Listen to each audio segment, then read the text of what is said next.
On July 30th, 2026, a machine the size of a building finished a journey that no machine had ever completed before.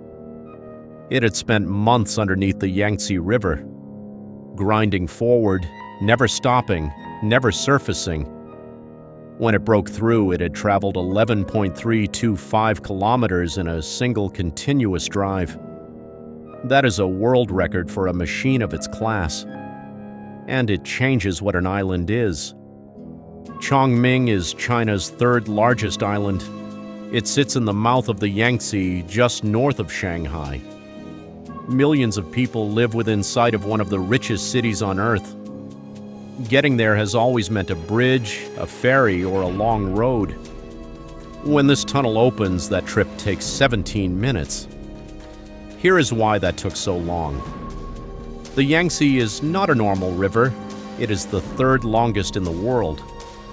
Near its mouth, it is wide, deep, and full of soft silt that has been settling for thousands of years. There is no solid rock to anchor into. There is just mud, water pressure, and a riverbed that shifts. For 40 years, Chinese engineers answered that problem the same way. They went over it, bridge after bridge after bridge, some of them among the largest ever built. Going under was different. A tunnel beneath the Yangtze has to hold back the weight of the entire river above it. And if you want high-speed trains inside, the tunnel has to be enormous. A train moving at 350 kilometers per hour pushes a wall of air ahead of it. In a narrow tube, that air has nowhere to go.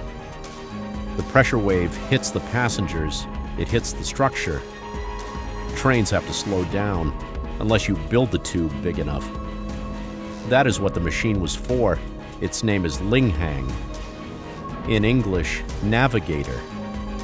It is the largest diameter shield tunneling machine ever built for a high-speed railway, and it was designed and manufactured in China. A shield machine is not a drill. It is a factory that moves. At the front, a rotating cutter head chews through the ground. Behind it, under enormous pressure, the machine assembles the tunnel wall out of concrete segments as it advances. It builds the tunnel behind itself while it digs the tunnel in front of itself. Stopping is the dangerous part. Every time a machine like this halts, the ground around it settles and grips the shield. Restarting can take weeks. Under a river, it can be worse. Linghang did not stop for 11.325 kilometers. The breakthrough came on July 30th. The underriver section of the Chongqing Yangtze River Tunnel was complete. The tunnel itself is not finished. The full structure is scheduled for completion by the end of 2026. But the hard part is done, the part where the river was overhead.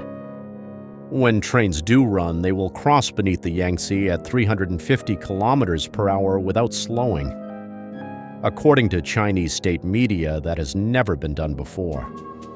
And Chongming stops being an island in any way that matters.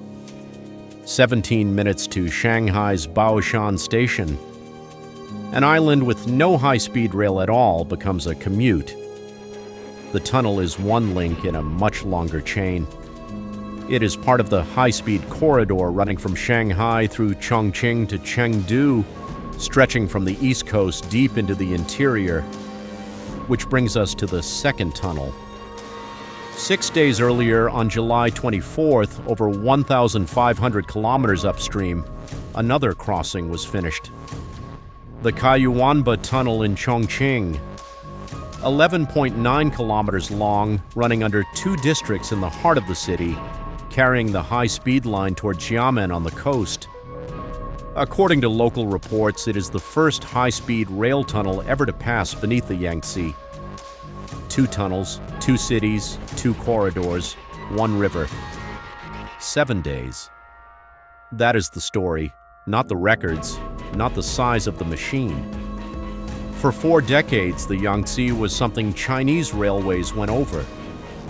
In 1 week, this July, it became something they go under. A bridge is visible, a bridge is a monument.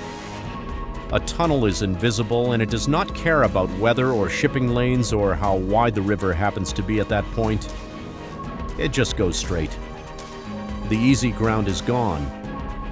What is left is rivers, mountains, and cities that are already built. Going under is not a flourish. It is the only direction left. If this was worth your time, subscribing helps. This channel covers one mega project at a time in detail, with the numbers checked against primary sources. That is the whole thing. And if you want the other half of this river, the Three Gorges Dam succeeded so completely that its own shipping lock became the bottleneck. China is now building a new one. That story is on the channel.